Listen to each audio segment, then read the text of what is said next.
D'année en année, les saisies de drogue ne cessent d'augmenter à La Réunion. Territoire au pouvoir d'achat élevé par rapport aux autres pays de la zone, l'île est devenue le lieu de destination finale de certains trafiquants de drogue. On n'échappe pas à un phénomène mondial. On voit bien que le terme employé généralement c'est tsunami blanc pour la cocaïne.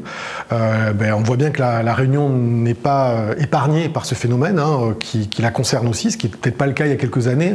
Mais maintenant, effectivement, ce type de produit est consommé également de façon de plus en plus importante à La Réunion.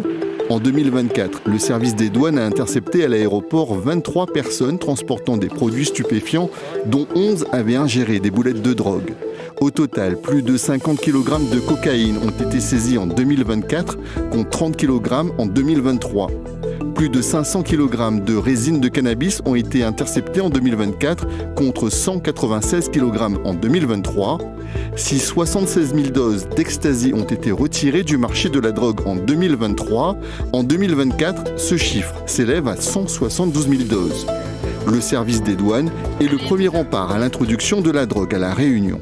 Mais après, il faut passer le relais à des services qui sont chargés de faire des enquêtes judiciaires, STPJ, OFAST, qui sont des services d'enquête judiciaire, qui travaillent sous l'autorité du parquet et qui ont pour finalité de démanteler les réseaux criminels. Et on a eu quand même quelques belles satisfactions dans les résultats de ces enquêtes et quelques réseaux qui ont été démantelés à La Réunion, avec des ramifications notamment dans l'Hexagone. Comme en 2023 où le réseau lié à la drogue de synthèse protonitazène avait été démantelé. Ces drogues, quand elles arrivent aux consommateurs, font des ravages, notamment la cocaïne. La cocaïne est une substance fortement addictive, qui entraîne vraiment un haut niveau de dépendance, et sa prise en charge est compliquée puisque nous n'avons pas de médicaments forcément de la dépendance. On en a pour l'alcool, on en a pour des substances comme l'héroïne par exemple, on en a pour le tabac, pour faire du sevrage tabagique. Pour la cocaïne, nous ne disposons pas de traitement validé. Pour contrer ce fléau et éviter le point de non-retour comme dans certains quartiers de l'Hexagone ou aux Antilles, le docteur Mété prône une mobilisation générale.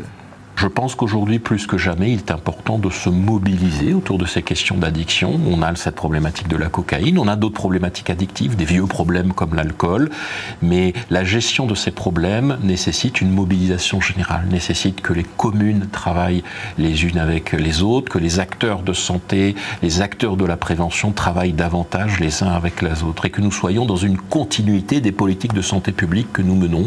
Outre l'addiction, les drogues qui se sniffent comme la cocaïne sont aussi vecteurs de maladies comme les hépatites B et C, mais aussi le VIH-Sida lorsque les pailles se passent de narine en narine.